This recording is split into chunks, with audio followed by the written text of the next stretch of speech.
And a very pleasant Memorial Day. Greg Sher with my man, K to the P. What's going on, brother? Not much. Just enjoying the recovery of a long weekend. We had 2 kids in soccer tournaments, but we don't have to get into all that boring stuff. But anyway, happy Memorial Day. You're not supposed to say happy. We're like, you can't say happy, right? Because some people, we're trying to remember those who have fallen. So hope we do remember why we're here today, and we're watching the ceremonies and paying our respects for those who gave it their all to our country and all of our freedoms. That is for sure. I appreciate you saying that, my friend. Well, you give it your all. You're KP coming to you from Corona, California. Can we get one of those one time? Yeah. Can you believe I'm actually here? I can believe it, man. And look, my admiration for you goes way back. 2020. I did a little digging just to see when the first time was that I contacted you. And you were so nice. And I can't believe it took me around 4 years to meet you. First time we met was in January of 2024. And since then, you've been so generous with your time, and I consider you a friend, a dear friend in the industry, and just appreciate your time here. You and I have talked about this idea because you are so great with all of the information and the details and the layers, and I'm sort of known as the guy that, punches hard and fast. We've talked about this idea of one day doing a podcast called Headlines and Heaters. You would deliver the headlines. I would deliver the heaters like fastballs, and we would be off to the races. So we're going to try this. Are you game? I'm game, man. This is long overdue. I remember that first message, by the way, and you were very kind and complimentary of my LinkedIn content. And I got to say, man, you've taken it to a whole nother level. And it's amazing to see how people gravitate to your posts, because you do bring the heat. You bring the heat, and I'm glad you're able to put yourself out there and be vulnerable to do that. So let's hit them with some heaters. Well, I try and stay, Henry Kissinger, Switzerland, but at times it's necessary to take shots. And there's a lot of headwinds in our industry, obviously, and we're going to go through some of them right now. So we'll just jump in with one that has been important to me and so many in our industry. That's FICO price increases. What are your thoughts on them? Obviously, Pulte had some words to say about that at the NBA conference, and so, but he tanked their stock. He did tank their stock. It went down like 25%, 450 points in a 48-hour period. So Wall Street took him seriously. The question is something really going to happen? Because the previous administration, Chopra, talked about it as well. Now, he ran out of time, but he talked about it, and nothing happened. Yeah, I don't like the approach that they have out there. And I know that if they want to get a win and get something done, they're going to take the path of least resistance. And the approach is that you still use FICO, and now you also use a Vantage score. And I've made a proposal since people watch your show a ton. I think I'm just going to throw it out there. When Fannie and Freddie, when they look at credit trade lines, they don't pay FICO $80 or $120 or whatever the number is. They don't pay for that algorithm. So when you get a car loan or a credit card loan, Fannie and Freddie do the same thing. You pay pennies. I'm telling you, pennies for raw trade line data, and it flows through DU and LP, and then they make a decision. So the only reason we have to pay for a score and an algorithm to all the different entities out there is because nobody, which I hope Bill Pulte's listening, I would love for them to get this one, because this is the win, right? We have decades of history of knowing what credit trade lines will do for performance of a loan and having investment grade quality loans. The problem is, once a mortgage-backed security gets to the secondary market, people who aren't in our business, when they're buying and trading MBS, they're like, okay, well, we got to look at a score, right? The LLPAs, loan level pricing adjustments, are based on a score. And so, someone has to do some real hard work, which it's already going to take a lot of hard work to do this whole Vantage, FICO, buy merge, this, that, and the other. Do the real hard work so consumers aren't paying, upwards of, look, by the time it gets to a funding, people are paying $300 or more for a credit report. It's almost as much as an appraisal, right? And it's their data they're buying back to buy a house. It's stupid. So then it gets traded. You have to, every time you talk to another lender, it gets pulled again, and then there's more money that's being made, and now all of a sudden your scores are getting stressed and sometimes they go down. There was an idea floated that the NBA supported. This was very late in Chopra's term, where I forget what they named it. You probably will remember because you know everything. Where the consumer would potentially have the ability to own their score and only unlock it when they wanted a lender to view it, and lender to lender could look at that, and that would be an interesting thing. Now that would crush the cartel, though. I mean, that would destroy certainly the CRAs, right? Which I'm still wondering why they're even necessary. You've got FICO, then the three bureaus, and the three bureaus aren't allowed to sell their scores because everybody claims that the CRAs are the only ones that know how to keep all the numbers together, which seems like a lot of bullshit to me. Yeah, I mean, the only way to break anything down is to get away from scoring. Okay, so again, if you ever apply for a car loan or a credit card or a personal loan, you aren't necessarily paying for a score, right? And so Fannie and Freddie have algorithms that they use, and they take that raw trade line data. Again, they are not paying for a FICO score. They are not paying for a score at Fannie and Freddie. They are looking at raw trade line data, and they run it through their algorithms. And both of them don't want to show their algorithms because I guess they think they have a competitive advantage.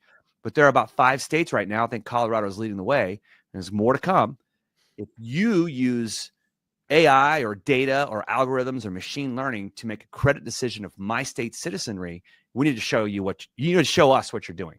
And so my thing is just go open source. Just go open source with it.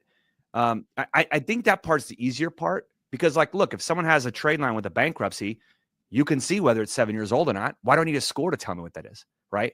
And so there's a way already today the DUNLP run without a score. They do not need a score. I'm telling you, the FICO score is not paid for by Fannie and Freddie. Could you imagine on every single deal they got to pay what they don't pay for that stuff. So you just got to get the secondary market to get on board, and that takes some heavy lifting. But dude, we created a universal mortgage-backed security.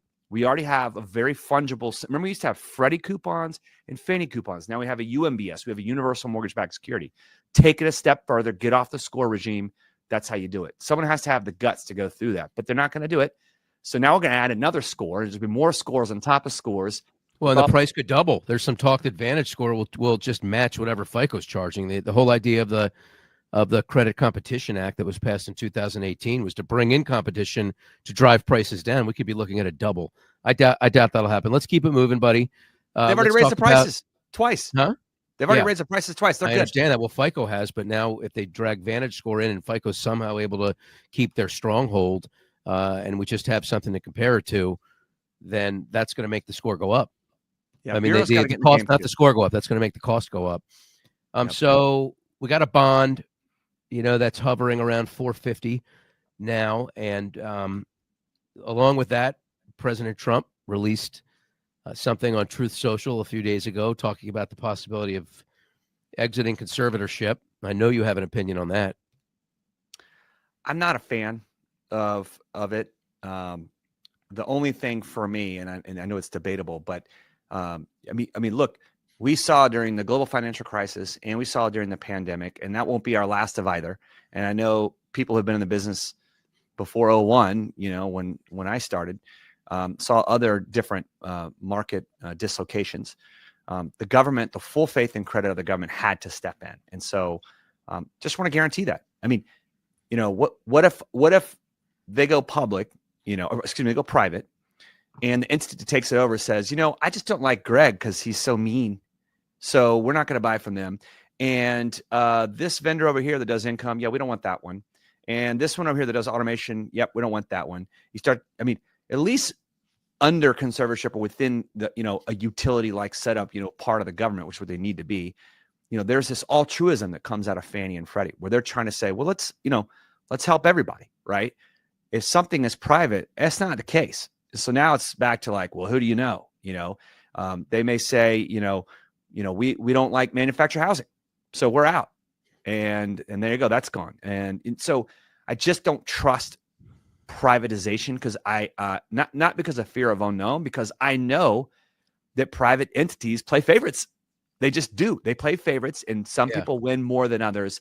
And at the end of the day, smaller IMBs like yours and mine I think it'll be harder for us to get things done. I'll give you an example. Rocket Mortgage got access to day one certainty first. Therefore, they came out in February 2016 with push button get mortgage. So they were the first. Now, they were the biggest back then. So they were picked as a winner. Everybody cried in the industry. We leaned on the MBA, and then they made it more readily available. And then us, a little over 3 years ago, little old us, we were the first ones to do try soft pulls running through DU and then also through LP. And we used Blend to facilitate that. And it was because we asked and we raised our hand. And then they allowed everybody else to do it as well shortly thereafter. I don't see that happening if it's private. And no private company has enough money to make it through the next pandemic. And so, this take of an explicit guarantee that is the very first line that the NBA wants if and when they go private is that there is in writing that the full faith and credit of the United States government will back up whatever that next swan event is, that black swan event. And so some people will argue that you don't need that because they'll just step in anyway. They would never let housing. But, every single mortgage-backed security trader, everybody in the secondary market, which, by the way, my saying, the secondary market is cold, heartless, and unforgiving. They say, no, we want that full faith. I thought your saying was you're not responsible for anyone's losses, only the gains. I'm sorry. Yeah, I'm getting your, only how many sayings? Yeah. How many sayings do you have?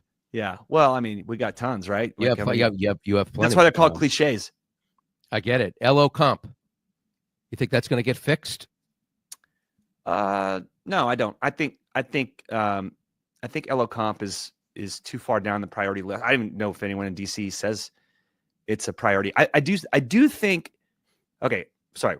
What I thought you meant by that is, will it go away? No, it won't go away. But will it be changed so you can pay folks less on when like they're Jumbo willing to take less? Yeah, whatever.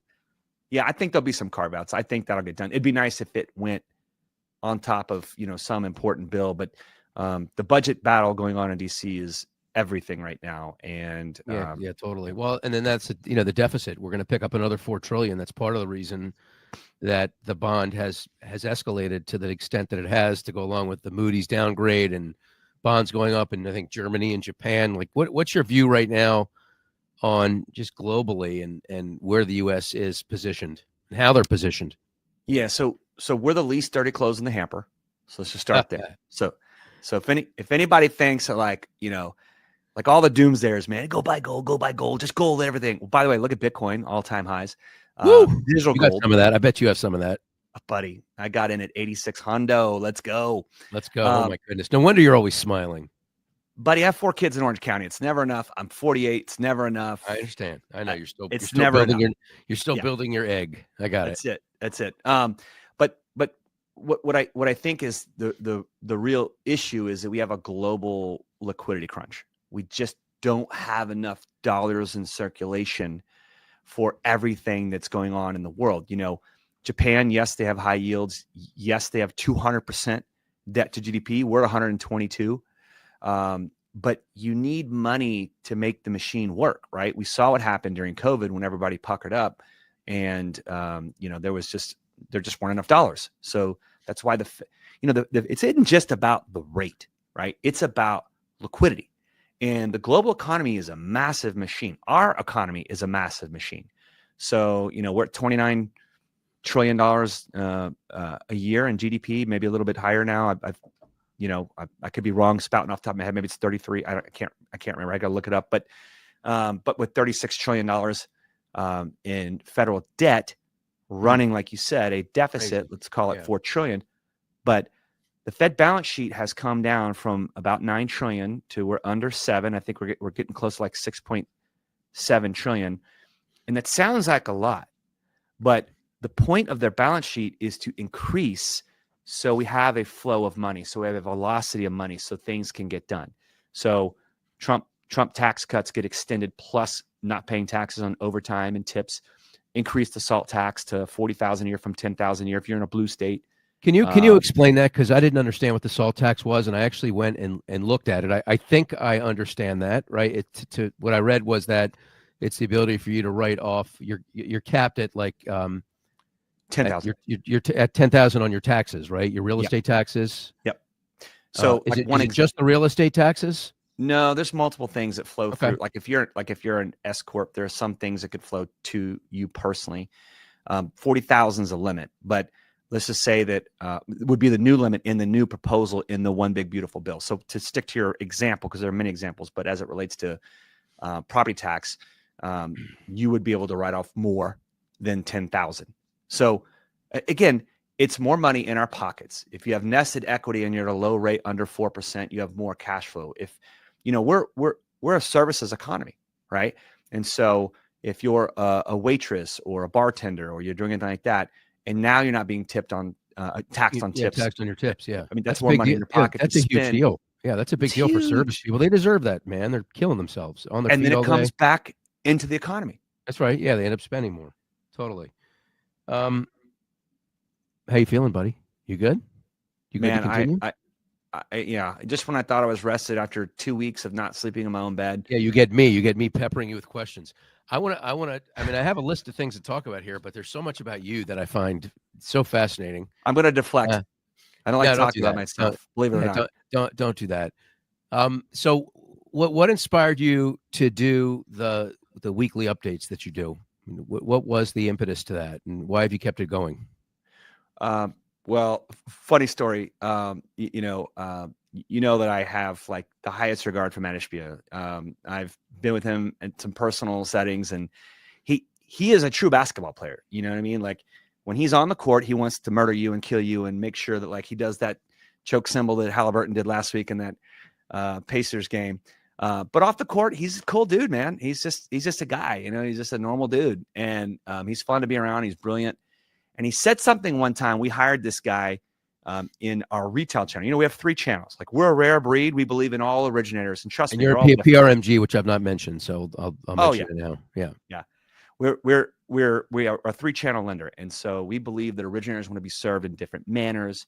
And, one channel is not better than the other. There are times when one is better. And so it was really good to be in retail during COVID because the rates in TPO channels were horrendous, like a point to 2 points worse than our retail channels. We weren't going to punish our captive people. But then there are times when things get lean, you're struggling for a deal, and then maybe the pricing is better, and it ebbs and flows. And so I just think, the grass is green where you water it. But anyway, I had not really met Matt Ishbia, but we hired a gentleman who was the president of NAM at the time to help us recruit in our retail channel. And Matt did hit his 3 points of Matt. And he said, we think it's a conflict of interest that some retail lender hired the president of NAM. And I was like, some retail lender, man, we've been in wholesale since 2001, dude. I'm like the OG AE. I've been around forever. And I just realized like, he's brilliant. Like if I don't speak up and tell our story and our narrative, someone else will. And so, and I didn't do it necessarily like, cause you know me, like I don't rah PRMG. I'm not out there like promoting the heck out of it. Maybe less than 5% of the time, I just like giving kudos to where it's due. But I like your approach, the all of us approach, being like Switzerland. I truly have to be like Switzerland. We have 3 channels. I was going to say, how do you even manage to straddle that fence? Especially during like brokers are better. I mean, you're showing up at broker events where they're, slamming retail, and yet you're running a retail channel. That is that's a slippery slope. But somehow you've managed to stay at or on the top of the mountain. Not easy. Well, yeah, you know what?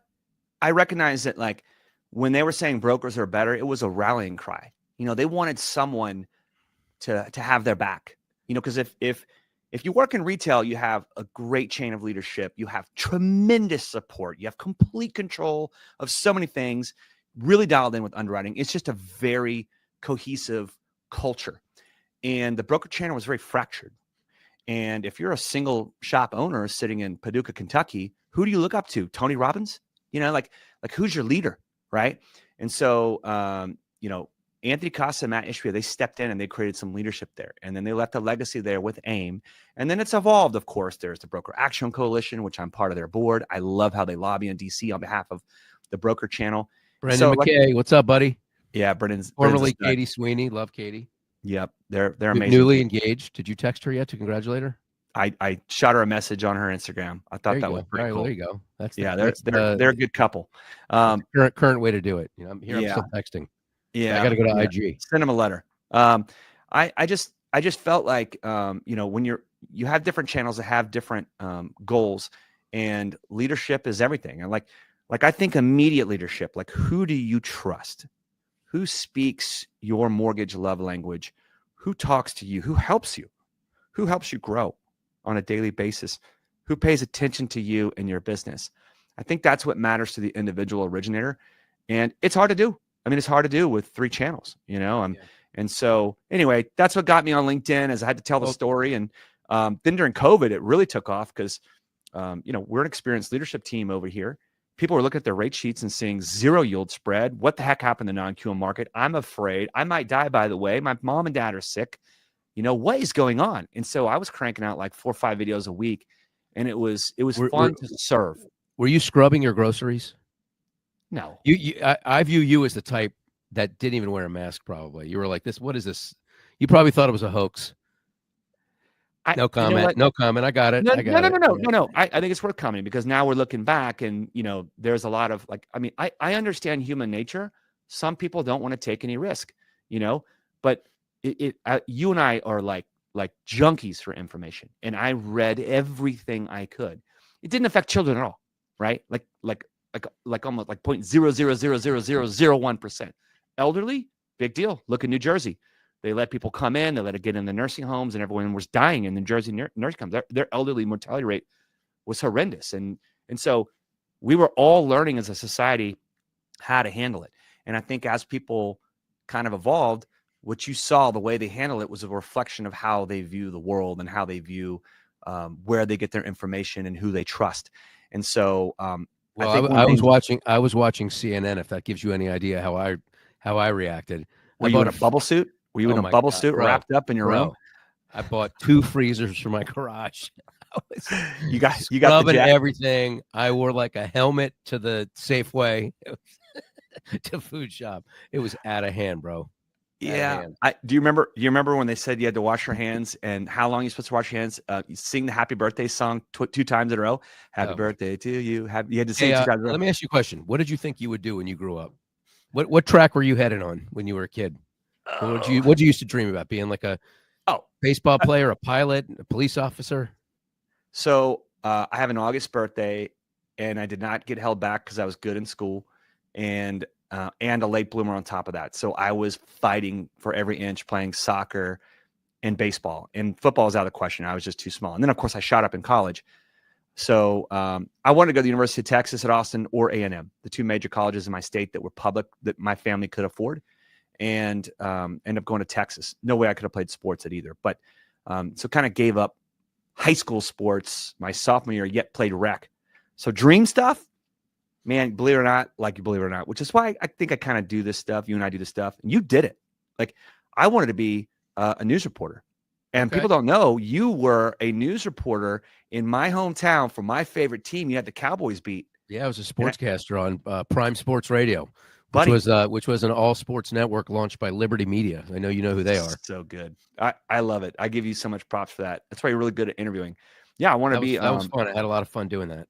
Thank you for that shout out. No, of course, dude. I love the videos. Yeah, news reporter, actor, drummer, comedian, writer. And now, you know, there's a little creativity in me. So, but anyway, I had no idea I'd get into this business. And, you know, like everybody, you trip your ass backwards into it, and then you're stuck for life. And, you know, now we're a bunch of mortgage schleps, you know. Hey, how would you describe the mood of the industry now? You go to just about every conference on earth. How do you sum it up? Cautiously optimistic. You know, I think that people are, you know, there's still caution, because it's not, you know, like a hockey step, you know, stick up, right? Like, hey, up and to the right, everything's gonna be great. You know, we had, like, you had a post last week, and I've been saying it. You know, we saw an intraday 10-year Treasury at 3.86, and we just crushed it on locks. Kudos to all the originators out there who are dominating and took in all that business, right? And you know, and now we pushed it all out the pipeline, and then now, you know, now we're pushing over 450, and so it's a little slow. It's still spring purchase season, still steady. So you just don't know, like, is it on? Is it game on? Is it steady? Like, you just kind of got to get used to the roller coaster. Like, we're on a roller coaster, and there's a lot of ups and downs, sometimes a loop-de-loop.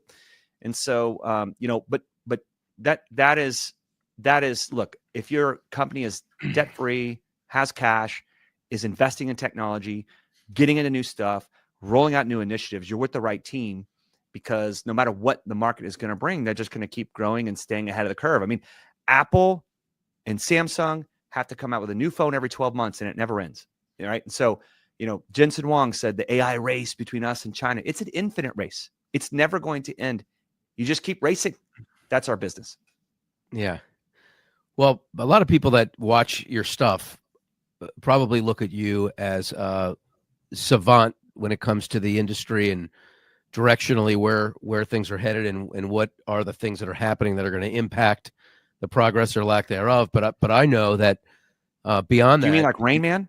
You mean like Dustin yeah, of Hoffman? course, yeah. Well, you're a pretty smart guy. Beyond savant that, has not been a word, but so again, I'm going to deflect, but I will a good study. How about that?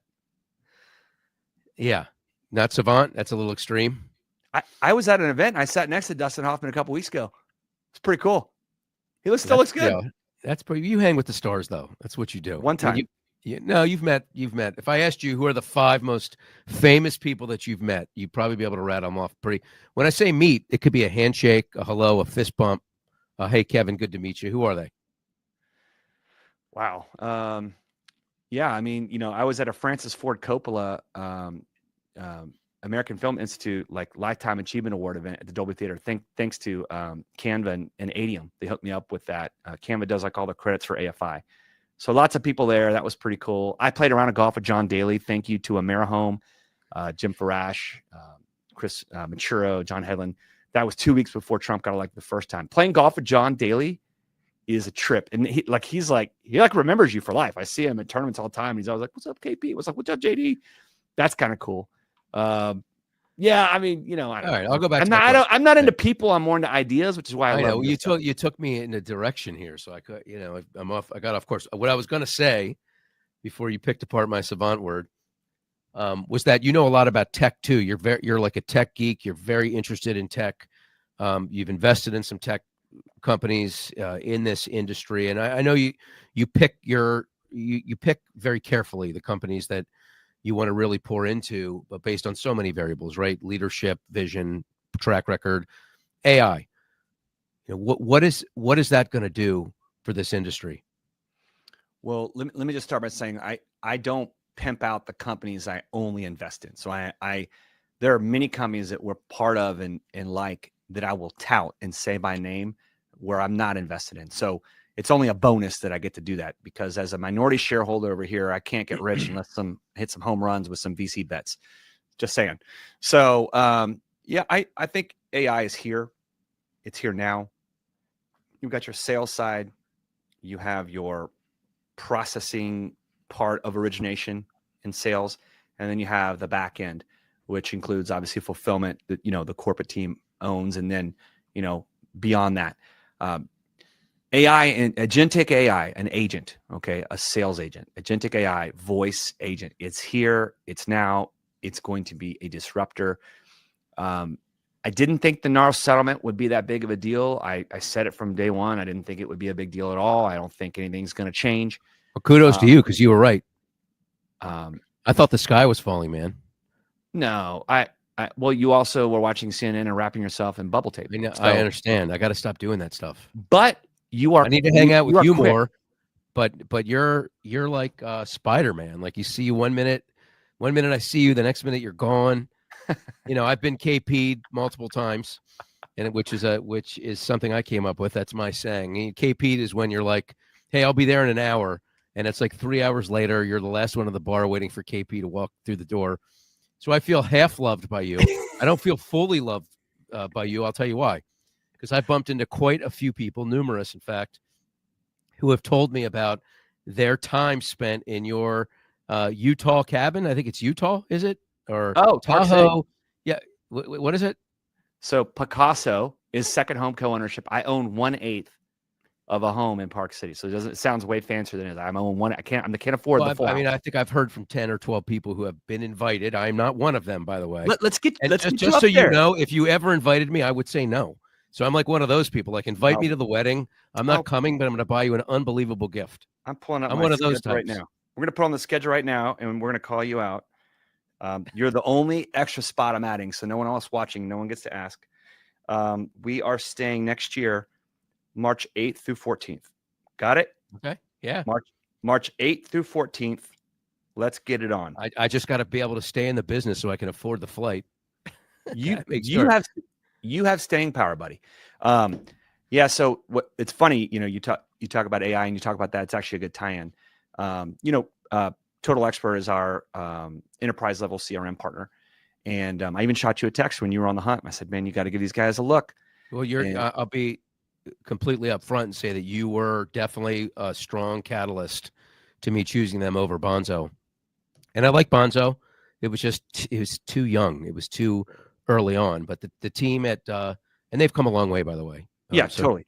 kudos to Jason and Ben and Jason all and those them are guys. great. Ben Yeah. Tierling, the team. But Yeah. Total Expert, what I love about them is that you still have the founder involved. It feels like it used to feel like in the subprime days where you knew everyone and everybody was there from the beginning. And I like that. We were with Surefire for 8-9 years. It was a disaster, man. The thing got traded 4 or 5 times. Nobody would ever get back to us. Half the time we reached out to our rep, we'd get a bounce back email. They weren't there anymore. And Total Expert's the complete opposite. Like everything they said they do, they've done and then some. I mean, they beg you to come fly into your town with their leadership team 6 months into being onboarded to go over what they could be doing better. That's pretty serious. Yeah, you can always tell the maturity of a company by whether they got purchased by private equity and are kind of like running out the clock, or whether they're venture capital and they're investing in growth and development and technology. And so, yeah, Joe Welu, their CEO and founder, Dan Catanella, John Hill, they're in my house in Park City on that trip. Joe Wilson from Social Coach in there. Dave Savage. Social Coach, formerly Simple Nexus, right? Oh yeah. Oh, dude, Social Coach is lights out for social media. Like it's incredible. And they have a bomb replacement. They have this video app. It's insane. My buddy Stephen Bulfer's there, and now Greg Sher. Oh my goodness, bro! I can finally sleep at night. I mean, you can't take it back. This is public at this point. Damn right, you're in. I didn't know you skied, buddy. I didn't say I could ski. I can drink though. I'm kidding. I could ski. I could ski and drink. I will also add that my buddy Martin Warren was there this last year. He's an owner of Nations Direct, and he and I would really get along just talking about lending and stuff. I've given him a tip on some underwriting software that they've been using, and they're crushing it. So it's a good, and anyone who wants to come into town, and hopefully Nolan Turner's listening to this and they can make the ski party at the same time. And that way we'll have just a whole industry, boondoggle. But on AI, I love what Total Expert's doing. Their AI voice is the best one I've seen so far. And there's other ones that are really good and really close. And so we're evaluating which one is going to be our partner that we pick. But I do think agentic AI, voice AI is going to change the game. That will change more than the NAR settlement. That will change real estate jobs. That will change origination jobs. That could be a 20 to 25% wipeout event of both realtors and originators, because being good at sales isn't for everyone, and they don't ramp up as fast. And the tech is so good right now at setting appointments. I'm telling you, man, like, I'm not saying it's like the way of the travel agent, because it's a lot more complex what we do and the learning, but setting the lead, like, just give me one example, and then I'll hand the mic back to you. No, I'm loving this. So there's all this like propensity data, like this loan is more likely to refi, or they're shopping, or we're tracking them. And that is helpful. I'm not trying to poo-poo that. We have 800,000 records. Hey, bot, call 800,000 people by Friday. Done.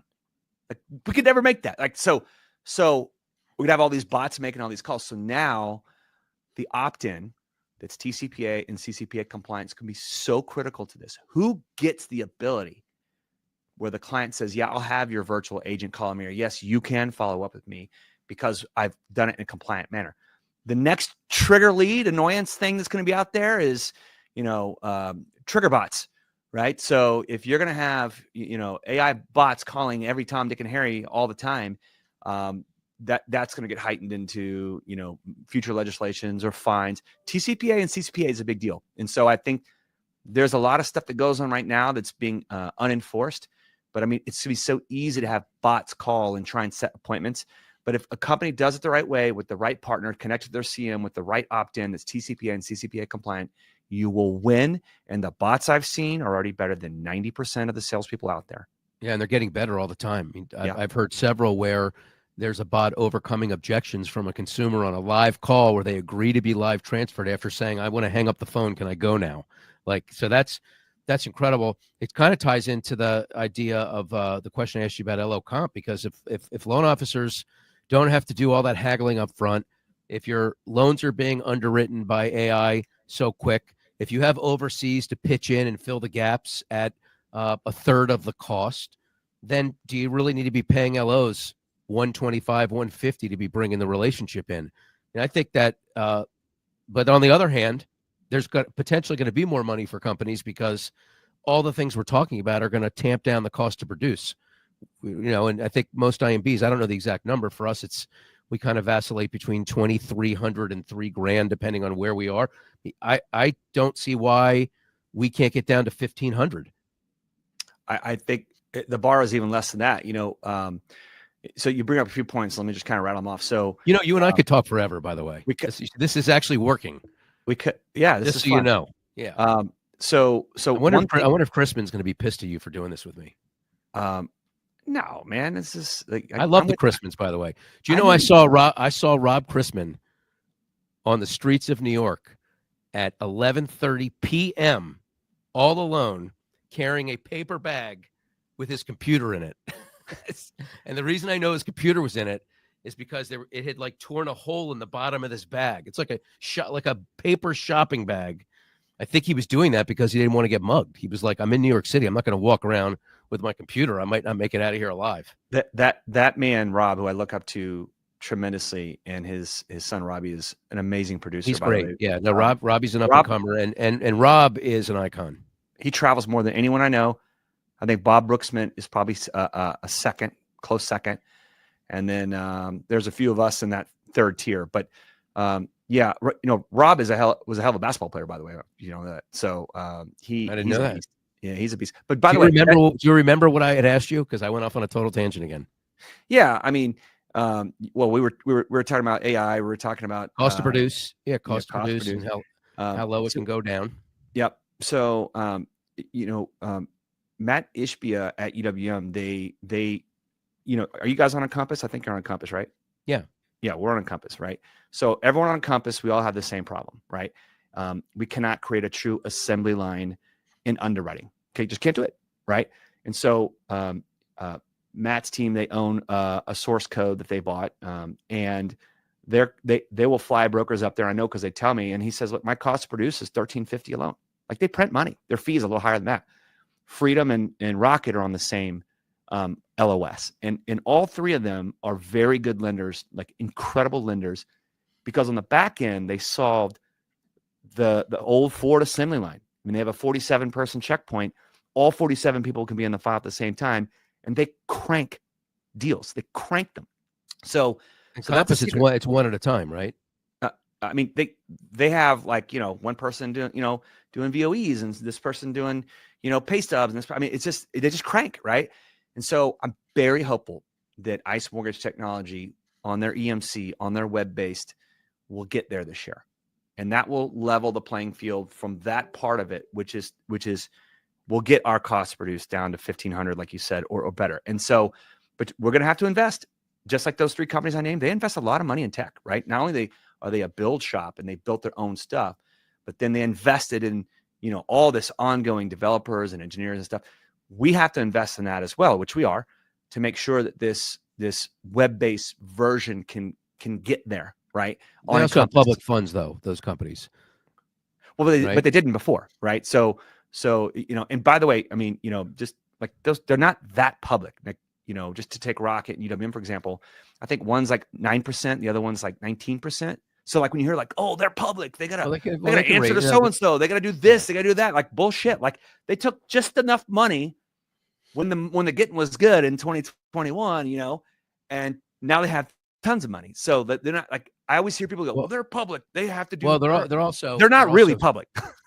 They're also so unique, the three of them. Like, you really got to respect what they're all doing different. They all have different lanes. Now, there's a lot of crossover into what each one does, but they're just massive powerhouses. And I've never talked to Matt. I would love to talk to him one day. I have talked to Varun and Stan. is so nice. I mean, the other day I went to the Freedom Party at the NBA conference, and one of his amazing colleagues, saw me, knew that I had interviewed him previously, walked me over to his private table. He asked me to have a seat, poured some wine. We talked for 20 minutes. Just a charming guy. I mean, I know he's got a lot. No, I'm talking about Stan. Oh, Stan himself. Oh, but who walked you over there, Michael? No, it was Ellen Longo. Oh, okay, cool. Yeah, Stan's cool, man. He's a beast. But Michael was there. His son, Michael was at the table. Nice guy too. Just turned 40. He was showing Stan pictures of the grandkids, and they were talking about his bar mitzvah. We were comparing bar mitzvah dates. I mean, it's look, anybody Mike is like a twin. He looks just like his dad. It's amazing. Anybody can get there, man. Right, buddy. It takes a lot of hard work and working on these things, these cost produce things. And to quote Stan, seeing around corners, right? You need to see what's coming and understand, what AI can do for you. It's great if we are able to get our cost. You brought up the point earlier to kind of bring it back to the original question. If your company and our company provides value to originators to where we can help them scale, they would work for less, or we would cost less to produce, and then everyone's pricing would get better over time.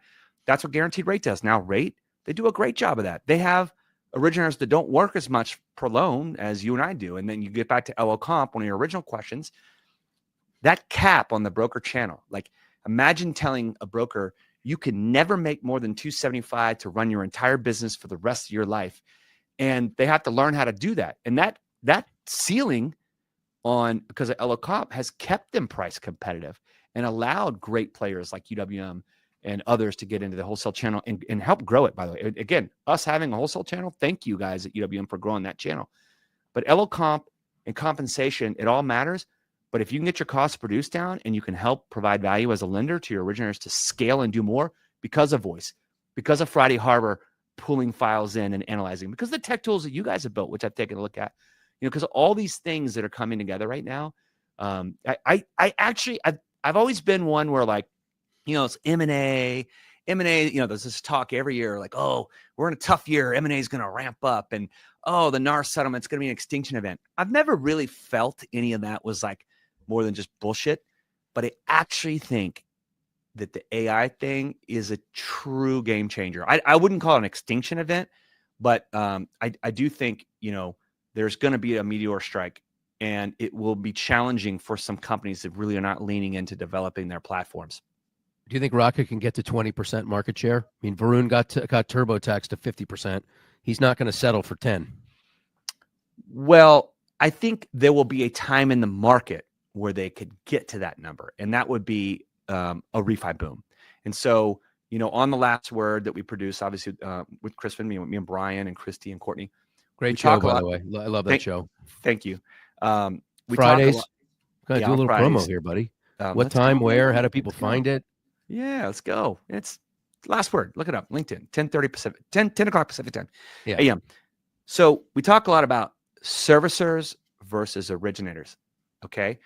And right now, let's just call it $2 trillion a year, $1.5 trillion of its purchase. Servicers aren't going to win that. I mean, they win a little, but not really, right? So even Rocket acquiring Redfin, 1%, I think less than 1% of buy-side transactions are even done on Redfin, right? And we all know, like, if you're a Redfin agent, you get good, you go out to the local one, you actually make real money, right? And so, but it's the data that they bought, right? It's the search data. I love the Redfin platform. It's my favorite when it comes to, house porn or whatever you look at it. You're like, what's it worth? Oh, that's sexy. And so I do think that originators are winning big right now because 75% of the business is going to purchase business. So your team at NFM, our team, we're winning in the hood, doing all the work, ground game, guerrilla warfare at the freaking Ho Chi Minh Trail. Like, we're the ones standing our ground and winning. And it doesn't matter how big the U.S. Army is. No offense to anyone out there, but it's just an example. When you're entrenched in the community and you know your landscape, you will win. 20% market share is certainly attainable by Rocket when there's an uptick in refinance business because they now own 1 in 6 loans. The cost to acquire as a servicer is, say, $100 compared to $500 a loan for an originator trying to do a purchase loan. So, and they have the systems in place. They're very good. but they're not winning as much right now because rates are high. They got a little bit of a boost there, in March and April with rates, ticking down, but they're still pretty high. So purchase money is winning. So to answer your question, I think at times servicers will win. And by the way, don't sleep on UWM. I mean, they are a servicer now. They're a servicer now. And so I called it. Like as soon as I saw, oh, we're gone. Peace. You don't like this anymore? I'm still here. I'm still going. Did we leave? Anyway, they're a servicer now. So I think they're going to win in that game too. I lost you, Greg. I lost you. Man, man down. I was going to say I'll jump in and be Greg, but I'm not as cool as he is. Someone pull the plug. Can you hear me? Yeah, totally. Okay, good. All right. Yeah, I'm not sure what happened to Greg, but you can keep going. Finish your thought. No, it's all good. I'll wait for my boy. He'll make his way back. KP. You pull the KP. I pulled the KP. By the way, in your opening clip, it shows all your prior guests. There's actually a picture of me right towards the end in my white seated car in my seatbelt when we talked, and you literally are doing it, which is amazing. Yes, we have a lot in common. The two biggest differences between us, well, three: height, obviously, but I can say that about anybody that stands next to me. Net worth, that would be that would be the other thing, and I've got to come up with a third thing. Hey, this is amazing. My internet went out at the office, and here I am back in the car. This is something this is something people that know you would expect from you. So I'm pulling a KP on you now. You see? The world is flat. We can work from anywhere, and you're a mental giant, and you had a hard pivot, and you went to a place you can get internet on your phone so we could wrap this thing. You did a great job. Brilliant move.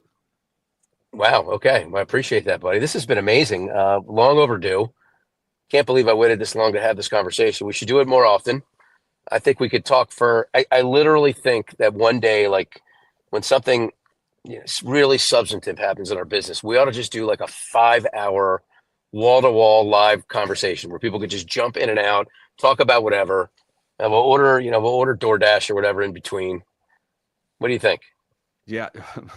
If I didn't have a job and 4 kids, I could probably muster up 5 hours, but I would carve out any 30 minutes for you that has turned into an hour. All right. Well, we'll see if we can put this whole thing together after the internet debacle. Appreciate you, brother. And I look forward to seeing you again soon. Hey man, I speak for all of us in the industry. We love what you do. Nobody does it as good as you do. You're an operator. You're an owner operator. You are not part of the media. You are non-biased, and you are very, very objective. You are a true journalist and reporter, and you're also a voice of the industry, and everyone appreciates what you do. So thank you. Wow. Okay, man. Well, that means a lot.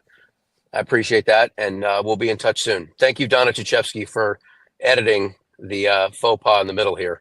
Hopefully we won't take up all of her time, but happy Memorial Day, everybody. Enjoy the day off.